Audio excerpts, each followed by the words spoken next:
see that? All right. So we have disassembled. We are now on day 2 of the air suspension connection build section. So we've done a manual setup here. We're not going to do an airlift system. We're not going to do any of that automatic stuff. It's out of the budget, and looking back in hindsight, I probably should have just got that. It would have made this so much simpler, but there's something to be said about how fun it is to make this, and that's what we're going to do. An 80 amp relay here. We've got 2 solenoids on either side. We're going to do front up, rear up, and down. Filtration, 3/8 lines in. Air pumps are here, and these will be situated like this and like this. And then we have the air tank, which will go right here like this. These shut off at 200 psi. This tank is rated for 200 psi, and that pressure relief valve is rated for 200 psi. So hopefully we don't reach that. Obviously, we want to make sure that the pump safety switch, or the pump pressure switch shuts off when it's supposed to. I have upped the lines on here from 3/8, they used to be braided lines, as you remember, to now 1/2 inch copper. So we're going to do some nice bendy stuff with that. We're going to do 3/8 from the tank in here, because these are 1/4 inch fittings on the top and 3/8 fittings on the side. So that should be pretty fun. I do have about 30 feet of copper pipe, and we're going to have some fun and try to bend some copper pipe. So bear with me. I have done brake lines before and gas lines up to 3/8. 1/2 inch might be a little challenging, and we'll see how that goes. And then we put some wires to this. We can bench test it, fill it up, see how it works, make sure it shuts off first of all, and maybe test the solenoids and make sure that there's no leaks before we put it back into the car permanently. So, a little nerve-wracking, but we're going to get started. I have upped the lines on here from 3/8, they used to be braided lines, as you remember, to now 1/2 inch copper. So we're going to do some nice bendy stuff with that. We're going to do 3/8 from the tank in here, because these are 1/4 inch fittings on the top and 3/8 fittings on the side. So that should be pretty fun.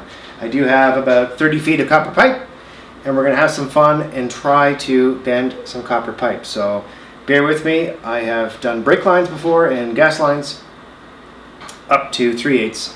1/2 inch might be a little challenging, and we'll see how that goes. And then we put some wires to this. We can bench test it, fill it up, see how it works, make sure it shuts off first of all, and maybe test the solenoids and make sure that there's no leaks before we put it back into the car permanently.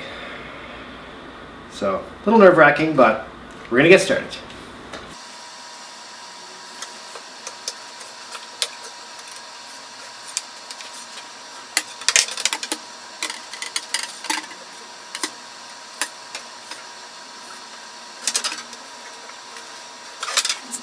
Okay, basically we're going to make this as straight as possible.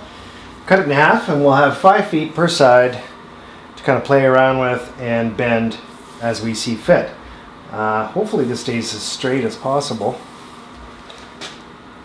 Just ever so slight bends. I don't want to kink this. There is a tool that you can slide in and out of here to keep this, to get this straight. It is very expensive actually for this tool. On Amazon, and we're just going to try this first instead and see how it goes. But so far, 10 feet right there.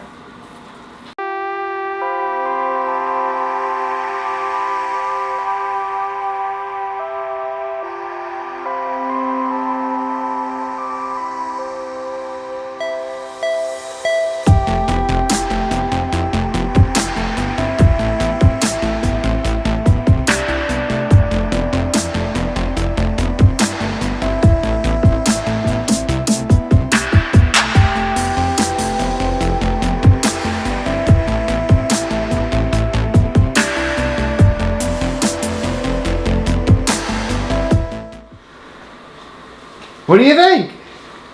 It fits. It fits. So I sits. As the cats say, thank you very much for the snack. Oh, I am the best uncle ever. Yeah. So, looks like jets coming off the backside. These are glued in, these are glued in, these are glued in, these are glued in. Now we're ready to bend some pip. Arm. Go dry.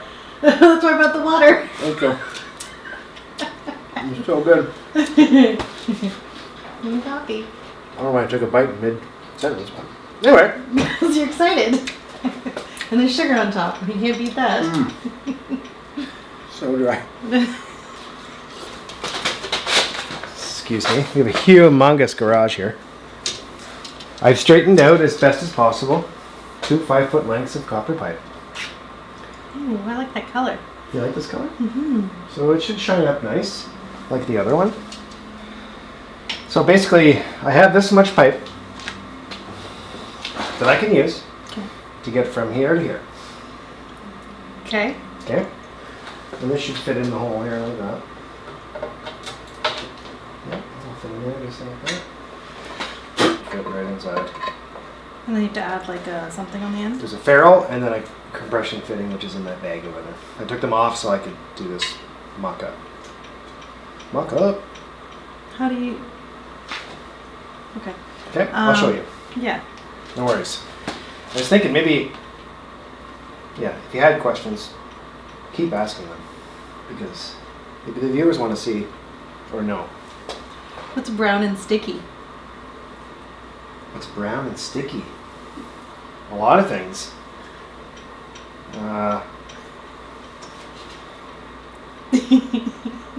What's brown and sticky?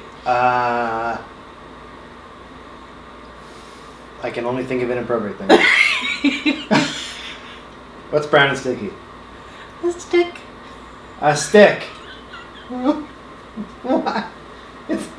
Why is it sticky? Because it's a stick. Oh my good lord. That's not the kind of question you're looking for, though. No. So but all the bends have to be gradual enough that they hopefully don't all cut off air supply. Exactly. You are on the ball today. I'm on fire. You are on fire. So they can only be 90-degree bends. That's all I got here. Well, 90s and 45s and whatever under 90. Okay. This one doesn't go. There are not this one, but there's other benders that do 180. But that would be straight, no? 180.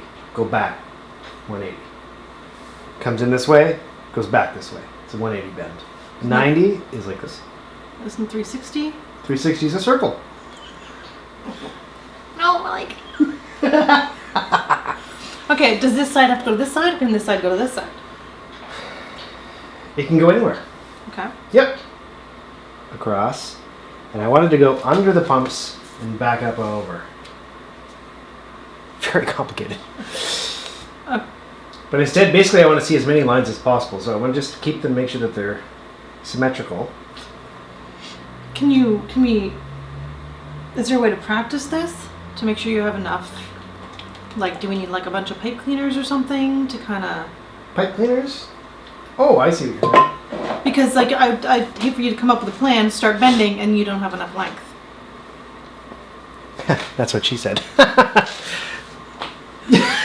There's my joke. Uh-huh.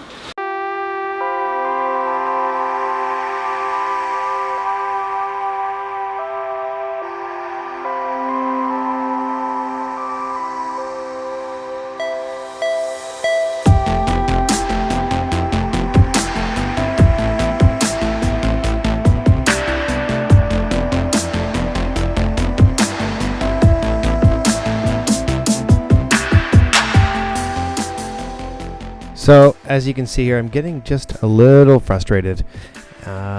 Kept bending, and the tools just were not working for me. Every time I would go to make a bend, it would kind of squash it or something like that. It's something to be said about buying cheap tools like this one here from Princess Auto. I had to modify it so it actually would keep the piece in there.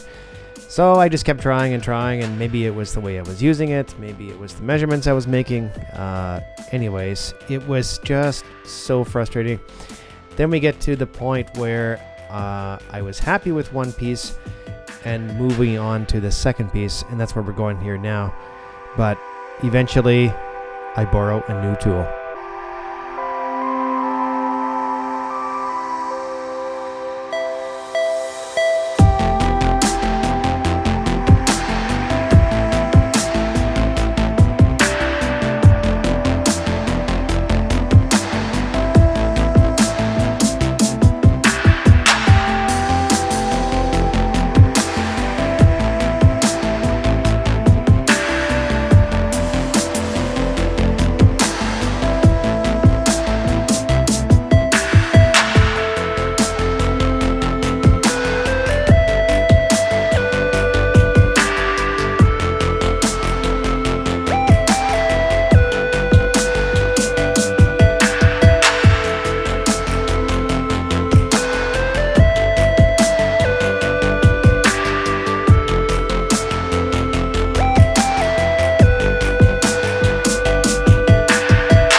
Okay, so we had a bit of an issue with the copper lines.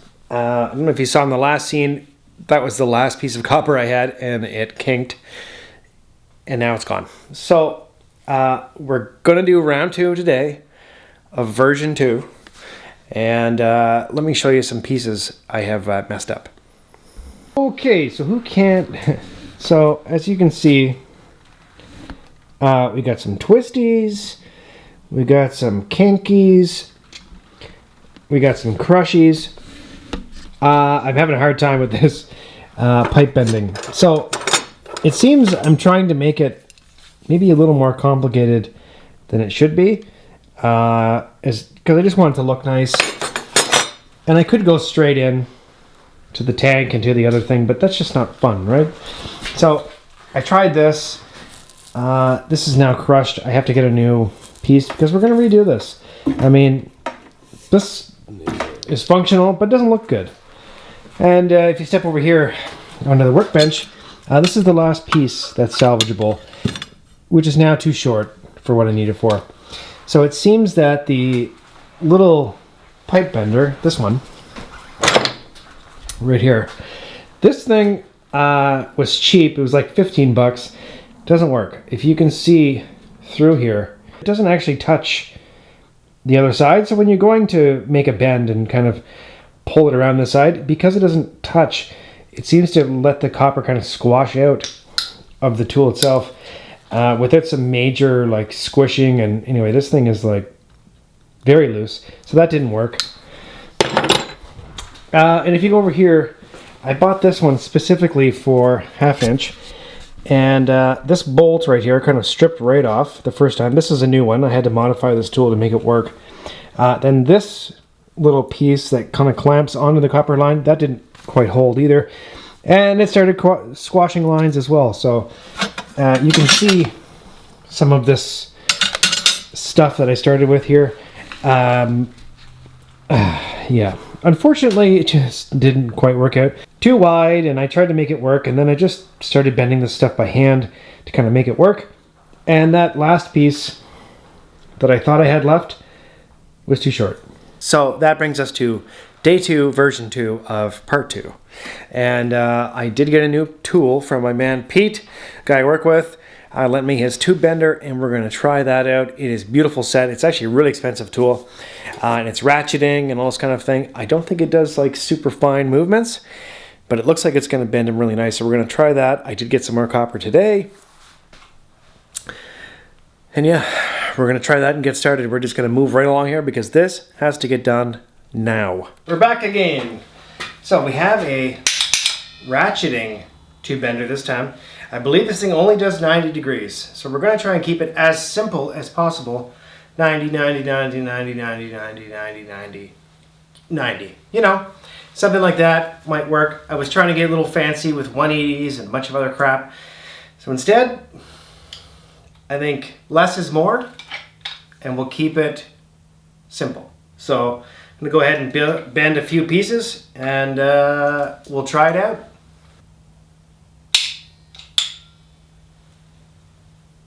Nice.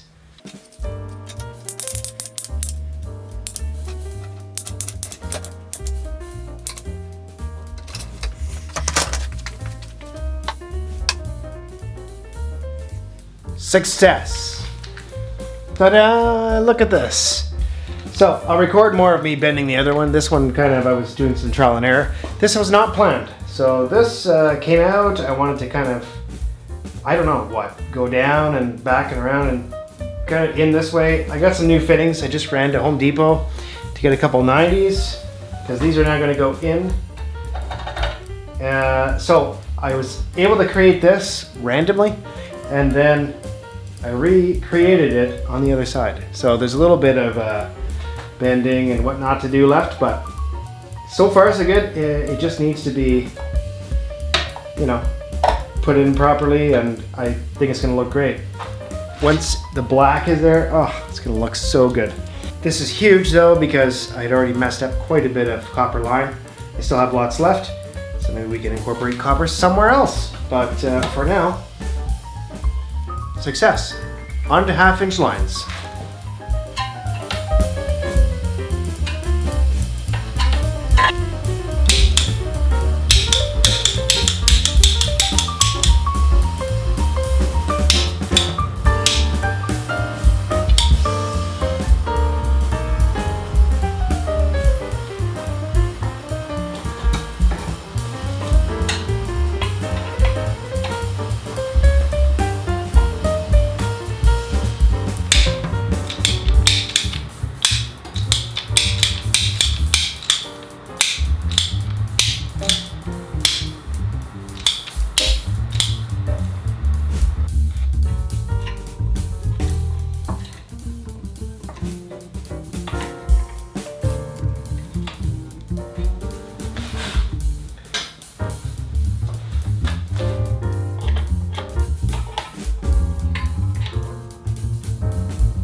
Well, there you have it, folks. Look at this beautiful copper silver concoction I've created here. I'm not giving any advice on how to bend copper because I will show you how much I've wasted so far. It is unbelievable. Maybe I'll melt it down and make something and give it away. I don't know. It is as close, I think, as possible. Like I said, this was not planned, but this one was planned. So basic comes up and out and over and in. Both sides are the same. That side's a little bit higher. Like I said, the relay's over there. This stuff is very conductive. So I don't want to start any fires or anything like that, or even have this tank blow up. So next is to I don't know if I should tighten these down yet before I kind of give this a little bit of a polish, but maybe I'll ask some friends who've polished copper and see how they do that, just in case I can take the compression fitting off once the ferrule has crossed around the copper, but I don't know if I can put it back and not have a leak. I don't know. I'll have to ask some people tomorrow, but either way, this looks amazing. I'm going to take a few pictures with my phone, update Instagram, and go to bed because it is now almost 11 o'clock. Don't ever bend copper when you're tired because you just mess up and mess up and mess up. So, whew, finally, this is one other piece done. I cannot wait to fill this tank full of air and see what happens.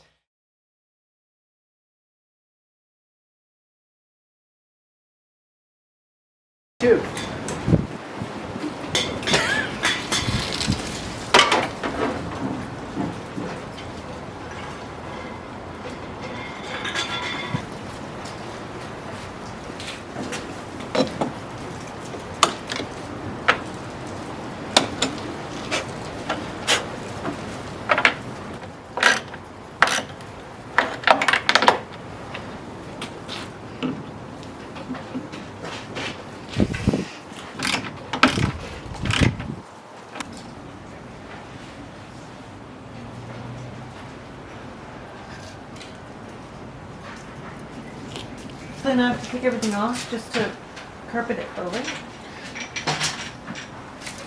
No. When that's done? No? Oh, hold on. Good.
Okay, we are ready to assemble the lines. Now, I've been doing a little test polishing.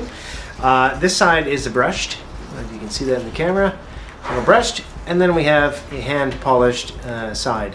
So we're going to try the polished side. They're already pretty polished as it is. I'm just going to give it a once over, kind of, take some of the pits out maybe, or at least, I don't know, smooth it out. We'll see what happens. It smells fantastic too. I'm using McGuire's Ultimate Polish. It's been sitting on the shelf for a while, so I have to give her a little stir, but yeah, so far so good. This is coming along really nice. I will bring you in and show you once I get these lines on.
There you have it.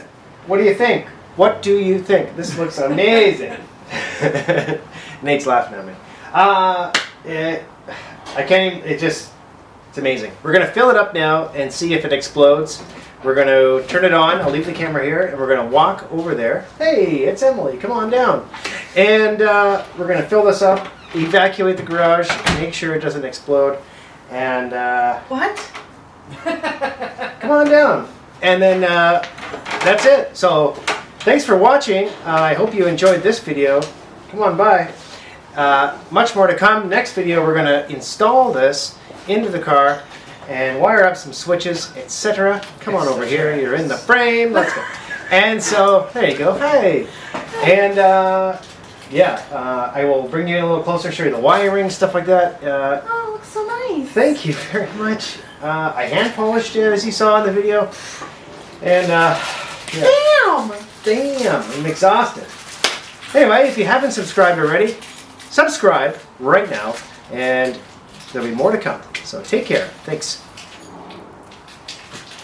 Nice done. Look at all these leaves! Okay, here's the ground. A little ground block. Oh, should I be like further away from the exploding? We're gonna go outside here for a second. Let her fill up. It's plugged into the battery. Full of what? Here. Oh, We're gonna test the switch to make sure it works. Ready? I don't know.